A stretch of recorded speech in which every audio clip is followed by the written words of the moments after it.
Zaman sadəcə keçmir. O bir daha geri qayıtmamaq şərti ilə gedir. Gün ərzində dəfələrlə qol saatımıza, telefonumuza baxırıq. Harasa çatmağa çalışırıq. Məktəbə, işə, görüşə. Daim tələsirik, daim zamanla yarışırıq. Bəzən fərqinə varmırıq ki, izlədiyimiz o saniyələr əslində ömrümüzdən səssizcə uzaqlaşır.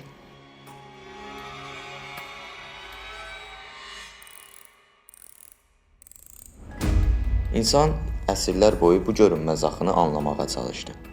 Günəşin kölgəsindən, suyun damcısından, qumun axınından keçən bu yol sonunda saatın yaranmasına səbəb oldu. Saat sadəcə zamanı göstərən bir alət deyil. O, insanın zamanı tutmaq istəyinin simvoludur.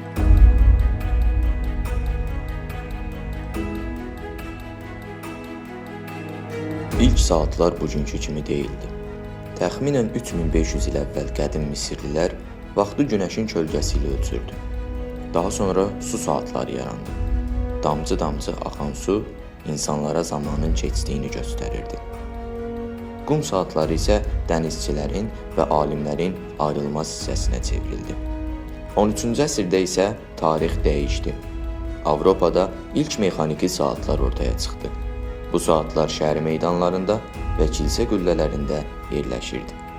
Onlar sadəcə saatı göstərmirdi, insanlara zamanın nə qədər dəyərli olduğunu xatırladırdı.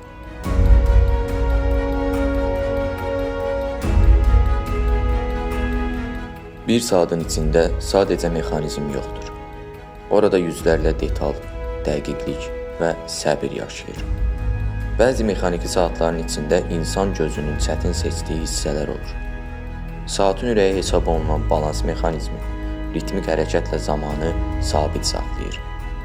Kiçik bir səhv bütün sistemi poza bilər. Bəlkə də buna görə saatsazlıq dünyanın incə peşələrindən biri sayılır. Amma saatları dəyərli edən yalnız onların mexanizmi deyildi. Onlara həyat verən insanlardır. Saatsazlar, saniyələri incə mexanizmlərlə birləşdirən, zamanı dəqiqliklə işləyən sənətkarlar. Onların emalatxanasında hər tik-tak sadəcə səs deyil, illərin təcrübəsi və səbridir. Onlardan biri illərdir saatların dilini anlayan Yusif Saatsazdır. Saatsazlıq peşəsinə necə başlamışsınız? Mənim atam da saatsazdır, mən elə uşaq vaxtı ona baxırdı, maraqlı gəldi mənə. Yavaş-yavaş zaman keçdikcə artıq mən bu işi öyrəndim. İlk düzəltdiyim saat budilnik saat olub, yantar saat olub. Onun saatsa başlayıb birinci fondan sökmüşdüm. Söktüm, heç düzü yığa da bilmədim. Atamdan soruşum yerlər, mənə bunu bura otur, bunu bura. Elə başladım mən bu işi görməyə. Bəs ən yadda qalan düzəltdiyiniz saat? Ən yadda qalan düzəltdiyim saat var. Məsələn, mən burada bir dənə saat yığmışam. Əqrəblərin yerini dəyişmişəm. 9 üçün yeri dəyişmişəm, 1 ilə 11-i. Saatı bu tərəfdən bu tərəfə baxırsan. Məsələn, saat 3-ə qalıb 2 dəqiqə. Amma normal saatı bir anda göstərməli. Rəqəmli yerini dəyişmişəm, saat özü düz işləyir. Tərsə baxsan, saatı bilirsən. Məsələn, burada 3-ə belə qalırsa, burada 3-ə bu yana göstərir. Yavaş-yavaş başladım. Artıq mən 18 il bu işin içindəyəm. Mən bayaq dedim ki, məsələn, tərsən saat yığmışam, məsəl üçün başqa işlərim olub, dominodan saatım olub, işıqlı saatım olub, cürbəcür saat şəkili vurmuşam. Bunlara görə mənə belə bir diplom verdilər, işlərimə görə. Məsələn, mənə kubok verdilər, məsəl üçün, o gördüyüm qızıl əllər mükafat aldım, gördüyüm işlərə görə, məsələn, bu diplomu aldım. Yəni, bunlar mənim işin bəhrəsidir ki, artıq 18 ildir mən bu işin içərisindəyəm. Deməli, bir dəfə bir müştəri gəldi yanıma, deyir ki, mənim bir dənə saatım var, işləmir.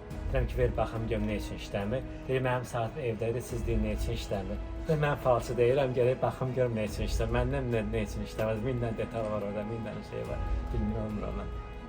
Saatsazlıq peşəsi hal-hazırda necə bir şəkildə verildi? Yəni, əvvəlki dövrlərə baxanda.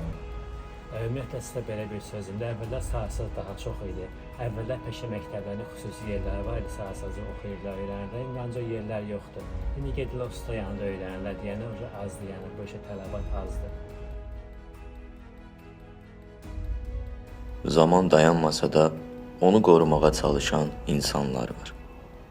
Hər saatın içində bir həyatın izi yaşayır və bəzən insan zamanı ölçməyi deyil, ona dəyər verməyi öyrənir.